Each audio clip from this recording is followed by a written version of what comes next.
अब यहां तक तो हमें हमारी शिक्षा ने बता दिया कि अतीत में पुरुष हावी रहा है और स्त्री एक तरह से बंधक रही है, और ये सारी बातें बता दी। लेकिन ये नहीं बताया कि इसके आगे अब होना क्या चाहिए। ये हमारी शिक्षा ने नहीं बताया। इतना बता के छोड़ दिया कि देखो, the historical position of women across the world has been like this this and this. इतना बता के छोड़ दिया। किसी को इतना बता के छोड़ दोगे तो उसके मन में हिंसा, नफरत, डर, जहर, ये सब तो आएगा ही आएगा ना। तो ये उसके भीतर आ गया है। पुरुष उसको अब, कोई भी पुरुष हो, वो उसे अब शत्रु की तरह ही लगता है। ये जो भी है, ये है तो मेल ना, तो ये गलत ही होगा, ये गलत ही होगा।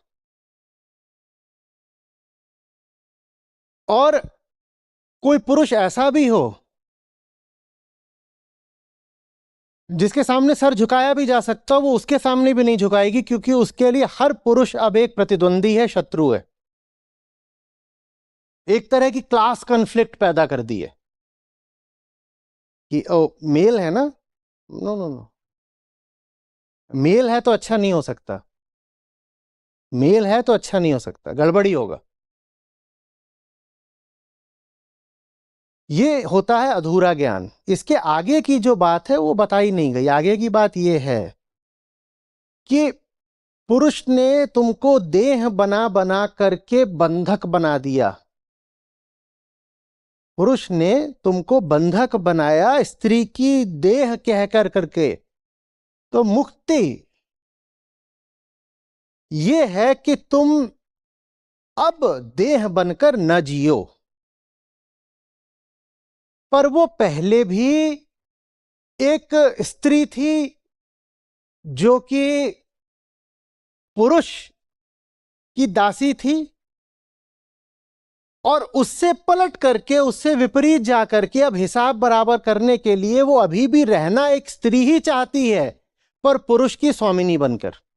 कहती है ऐसे हिसाब बराबर हो जाएगा।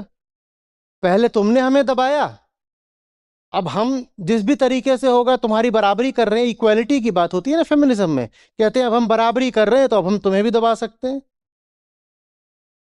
पर दोनों ही हालत में, पहले हो चाहे अब हो, आइडेंटिफाइड तो मैं अपने जेंडर से ही रहूंगी और अपनी बॉडी से ही रहूंगी। ये है हालत। तो अगर आप आइडेंटिफाइड अभी भी अपनी बॉडी से हो तो वास्तव में कुछ बदला है नहीं। आपने बस ये करा है कि एक्सप्लॉइटेड का रोल छोड़ करके अब आप कह रहे हो कि मौका मिलेगा तो हम भी एक्सप्लॉइट कर लेंगे। आपने रोल बदला है, सेंटर नहीं बदला अपना। बात आ रही है समझ में? और जो अपने आप को विक्टिम कह लेता है ना, वो जानबूझ करके अपने भीतर की संवेदनशीलता मारने लग जाता है। वो कहता है कि मैं अभी तक विक्टिम रहा हूं, शोषित रहा हूं, तो अब आगे तो मुझे मारना पीटना है। तो भीतर से फिर कठोर हो जाता है, कठोर। और कठोर होना कोई अच्छी बात नहीं है। इसलिए नहीं कह रहा हूं कि स्त्री को नाजुक, कोमल, मुलायम होना चाहिए। किसी के लिए भी भीतर से कठोर होना अच्छी बात नहीं है। हालत ये हो गई है कि जो बहुत सारी हैं जो अपने आप को, जिन्होंने बहुत हो सकता है फेमिनिज्म पढ़ा भी ना हो, पर एक चलन है अपने आप को रेडिकल फेमिनिस्ट बोलने का, वो ऐसी हो गई हैं कि पुरुष कहीं पड़े हो, उनका खून बह रहा हो तो उनको बचाने भी ना जाएं। Suit SIM fine. इसने ना जाने कितनी औरतों का इतिहास में खून बहाया है। अभी सड़क पे पड़ा है, दुर्घटना हो गई है, मरने दो इसको, पुरुष है ना। ये भी तुम क्या बनकर सोच रही हो? स्त्री की देह बन के ही सोच रही हो ना। तो इंसान तो पहले तुमको किसी ने नहीं बनने दिया, अब तुम खुद को इंसान नहीं बनने दे रही। जबकि वास्तविक मुक्ति है कि देह स्त्री की हो, पुरुष की हो, तुम बन इंसान जाओ। ये वास्तविक मुक्ति होती है। पुरुष आक्रामक रहा है, हिंसक रहा है, तुम कह दो बराबरी का मतलब ये है कि मैं भी आक्रामक हो जाऊंगी, बर्बर हो जाऊंगी, हिंसक हो जाऊंगी, पुरुषों ने विश्व युद्ध लड़े हैं, मैं भी विश्व युद्ध लड़ूंगी। ये कौन सी बराबरी है?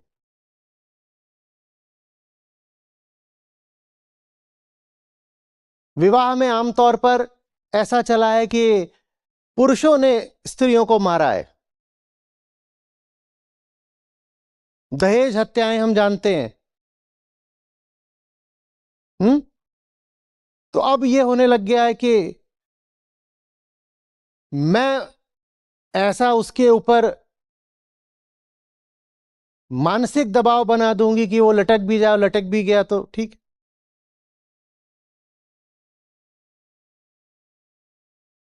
तुमने भी तो न जाने कितनी लड़कियों को दहेज के लिए जलाकर मारा था ना। तो थोड़ा सा तुम पे भी पलटकर वापस आना चाहिए। ये कैसा विचार है?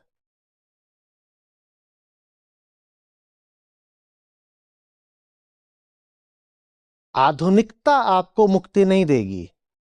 अगर आप महिला हैं तो आपसे कह रहा हूं कि सिर्फ आधुनिक आप व्यवहार करने लग जाएं, आधुनिक कपड़े पहनने लग जाएं, भाषा शैली ये सब आपकी आधुनिक हो जाए, तो उससे आप आधुनिक नहीं हो जाते। मॉडर्निटी की जो शास्त्रीय परिभाषा है वो भी है फ्रीडम ऑफ थॉट से संबंधित। फ्रीडम केंद्रीय बात है। जो भीतर से मुक्त हुआ बस वही मॉडर्न है। अगर आप अपने आप को मॉडर्न बोलना चाहती हैं